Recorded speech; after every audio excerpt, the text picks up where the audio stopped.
Buenas tardes, honorable magistrada. Buenas tardes, honorables magistrados.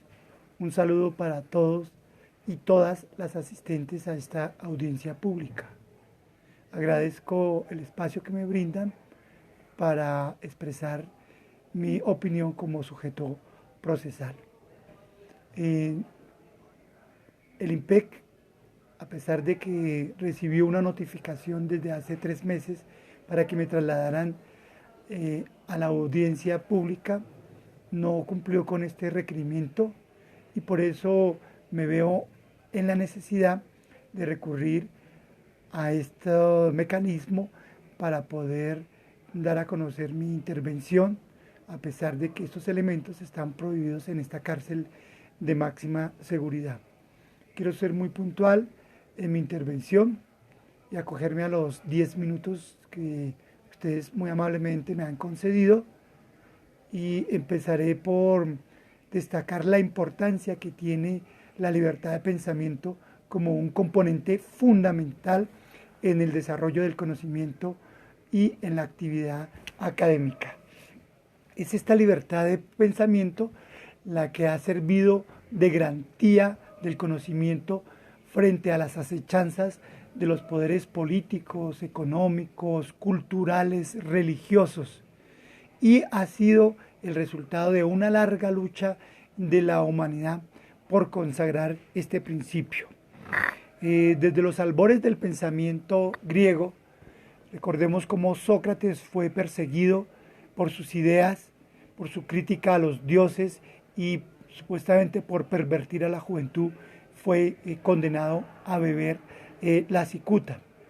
Y todavía en tiempos más recientes tenemos el caso conocidísimo de Galileo Galilei, quien por defender las teorías heliocéntricas, por criticar las interpretaciones oficiales de los teólogos, tuvo que afrontar un juicio ante la Inquisición y obligado a retractarse de sus ideas. Hoy, tanto el pensamiento filosófico de Sócrates como las ideas científicas de Galileo Galilei hacen parte del patrimonio del conocimiento de la humanidad. Ya para el siglo XVIII, este principio de la libertad de pensamiento fue consagrado en las constituciones. Un ejemplo de ello fue la Constitución de 1776, 13 años antes de la Revolución Francesa. En este documento de 1776, inspirado por Thomas Jefferson, filósofo y además arquitecto, señala claramente el derecho que tienen los ciudadanos de expresar libremente sus opiniones, sea por escrito o sea a través de la palabra. En América Latina, por las particularidades de su proceso histórico, este fue un proceso mucho más tardío, el reconocimiento de esta libertad de pensamiento, pero en toda la primera mitad del siglo XX encontramos ya la consagración de esa libertad de pensamiento a través de la figura de la autonomía universitaria y de la libertad de cátedra. En Colombia, desafortunadamente, por esa matriz basada en el autoritarismo, en la exclusión política y que tuvo como consecuencia las numerosas guerras civiles que ensangrentaron el país, esa matriz generó todo un comportamiento autoritario de persecución, de intolerancia frente a las ideas divergentes. Y para citar apenas un ejemplo, todavía en 1944, en plena República Liberal, un pensador que hoy tiene un lugar destacado en las letras y en el pensamiento colombiano, como lo fue Luis López de Mesa, en la naciente Facultad de Filosofía de la Universidad Nacional, se le impidió, se le vetó, porque estaba exponiendo y dando a conocer las teorías de la evolución. El entonces arzobispo le recordó que la única teoría válida era la teoría creacionista. En el contexto de un conflicto armado y social que se ha prolongado por 6 décadas, esto ha sido todavía mucho más crítico. En mi caso personal, debo decir que como docente llevo cerca de 30 años ejerciendo la cátedra universitaria a través de 3 concursos de méritos públicos que he ganado en universidades públicas, además de tesis meritorias. Mi preocupación fundamental ha sido la investigación del conflicto social y armado colombiano. Desde mi tesis de grado hasta el reciente libro que he publicado, Las FAREP, Luchas de Ira y Esperanza, he defendido, digamos, una interpretación del conflicto armado y social, una interpretación que también he debatido en escenarios nacionales e internacionales, con rigurosidad y como parte de los resultados de mi investigación merográfica y de debate con otras posturas. Allí he defendido una interpretación que básicamente se sustenta en 2 principios. El primero, que el conflicto armado y social colombiano tiene unas causas objetivas que tienen su raíz en la desigualdad social, en la injusticia social y en la exclusión política. Por otro lado, he defendido la necesidad de escuchar las voces de los diferentes actores del conflicto. En un libro anterior, La vorágine del conflicto colombiano, aparecen allí expresando sus voces tanto actores como los militares, los paramilitares, los guerrilleros e incluso algunos delincuentes sociales que han participado directamente en el conflicto, porque ese ha sido una tesis fundamental y un principio metodológico que ha inspirado mis investigaciones.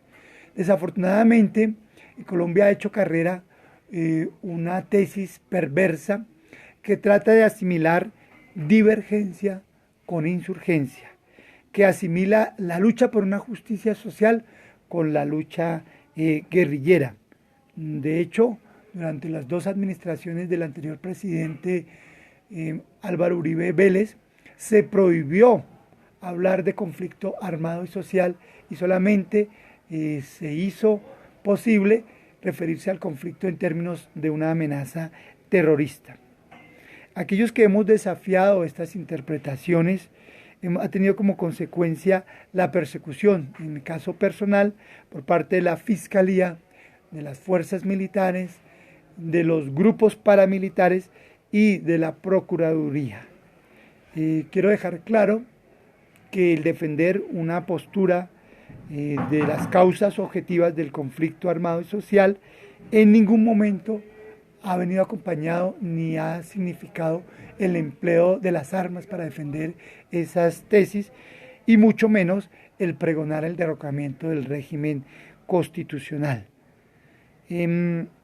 Recientemente, ya en el contexto de los acuerdos que se han adelantado en La Habana entre el gobierno del presidente Santos y los representantes de las FARC y este acuerdo que esperamos se haga extensivo también al ELN, se constituyó la Comisión Histórica del Conflicto y sus Víctimas.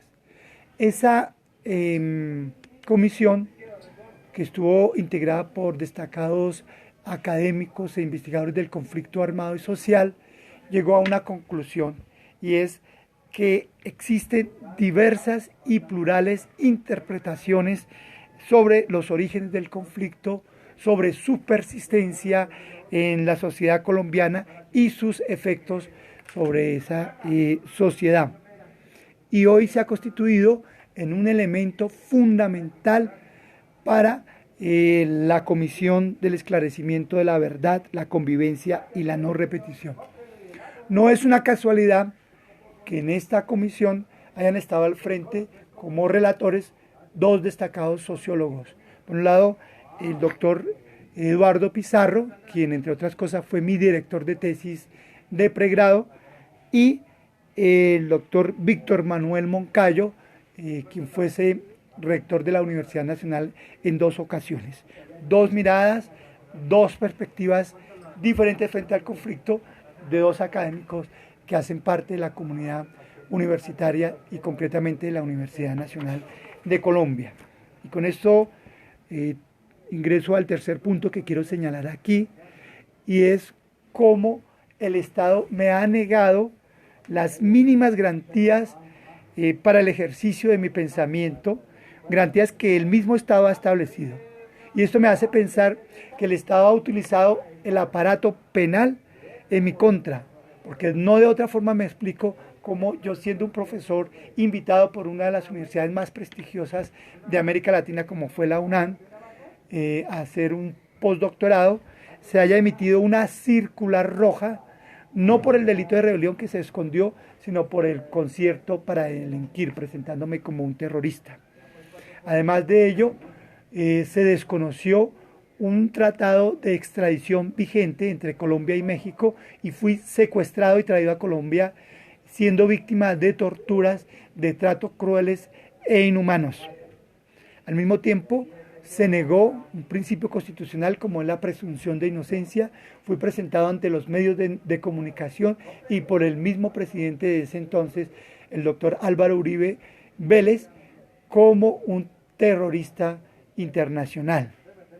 Al mismo tiempo, se me procesó con pruebas consideradas por por los respetables magistrados como ilegales. Se me rechazaron testigos claves como aquel agente de inteligencia mexicano que me hizo seguimientos y quien dio a conocer un informe donde señalaba que después de hacerme varios meses seguimientos, concluía que el profesor Miguel Ángel Beltrán no tenía ningún nexo con las FARC. A pesar de todos esos elementos, se me declaró la muerte laboral, la Procuraduría me inhabilitó por 13 años y me destituyó de mi cargo como docente universitario.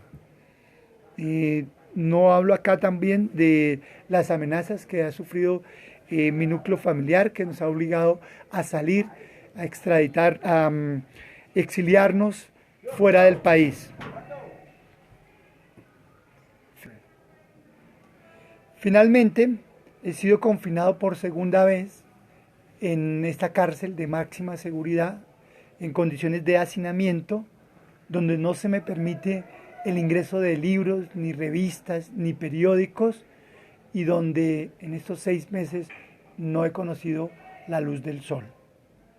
Yo por eso quisiera terminar solicitando a esta respetable sala, a los honorables magistrados, que se dé cumplimiento a los derechos que ampara la Constitución, se me garantice la libertad de pensamiento.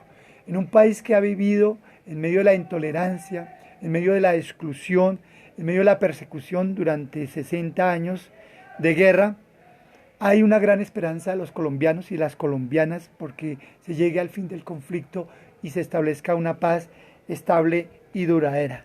Pienso que es momento para que se emita una señal positiva de que en Colombia es posible pensar diferente, que en Colombia es posible sostener opiniones divergentes y en ese sentido los ojos de millares de personas están puestas en lo que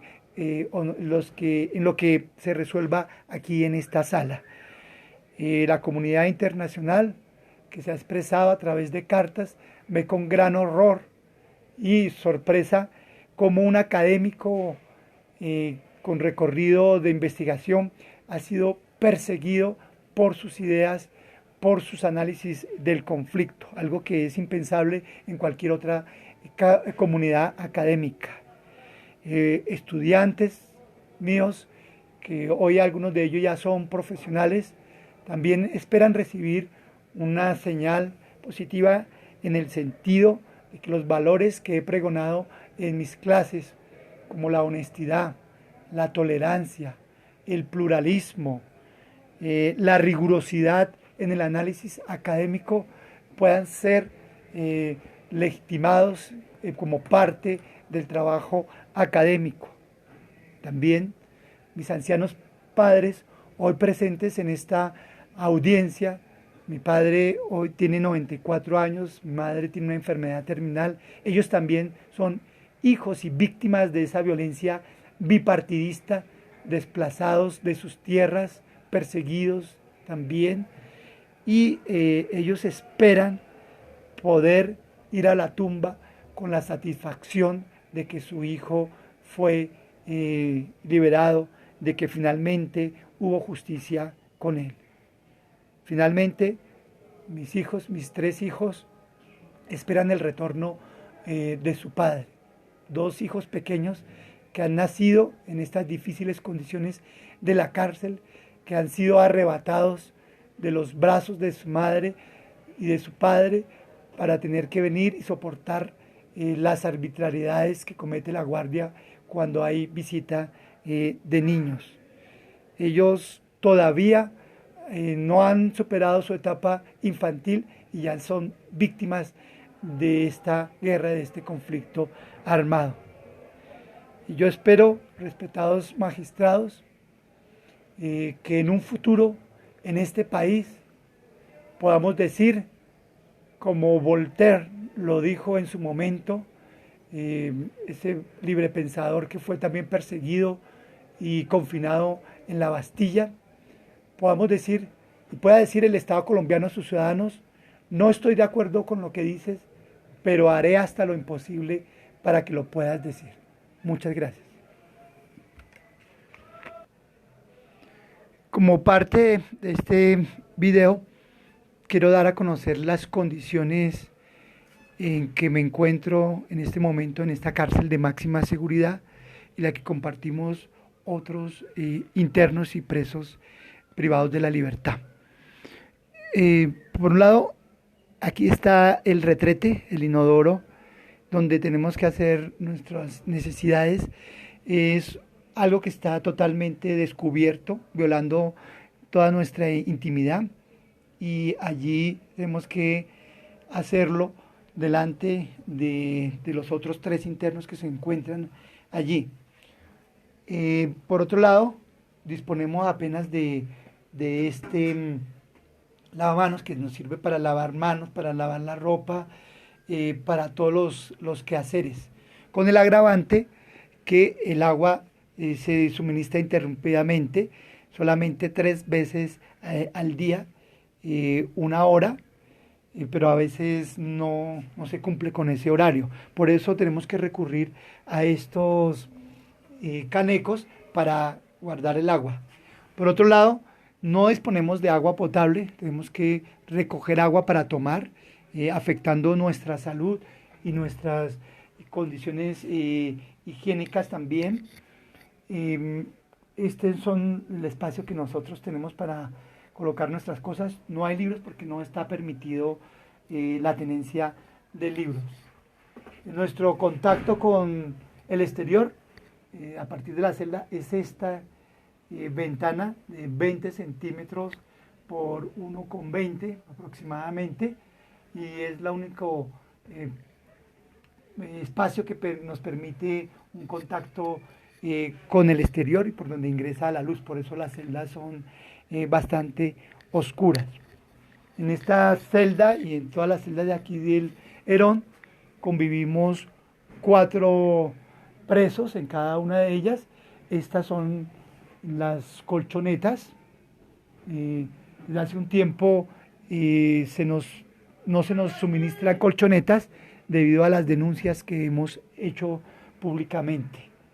Y pues finalmente, saliendo de esta celda, hay un patio, y en ese patio vivimos hacinados 230 presos sociales, presos políticos y también paramilitares. Estas son las condiciones que queremos denunciar, que queremos hacer pública, que ya lo hemos venido haciendo en otros escenarios, pero que queremos reiterar, porque aquí en Colombia los medios de comunicación hablan de las supuestas difíciles condiciones que viven los presos políticos en Venezuela, pero se silencia totalmente la situación que vivimos los presos políticos en estas cárceles colombianas.